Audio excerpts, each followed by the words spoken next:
Les recomanacions d'estil de vida dels malalts amb malaltia inflamatòria són les mateixes que per la població general, però tractant-se malalts amb una malaltia crònica encara són més importants. Perquè, evidentment, qualsevol cosa que tinguis de base et complica el maneig de la malaltia inflamatòria.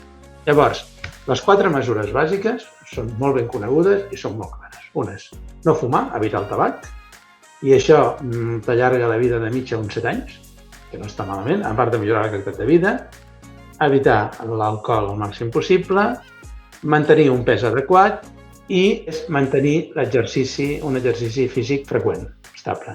És a dir, mantenir una bona forma física, evitar tabac, evitar alcohol, evitar el sobrepès, sobretot l'obesitat, te pot allargar la vida entre 10 i 15 anys i, a més, no solament això, sinó que millora molt la qualitat de vida.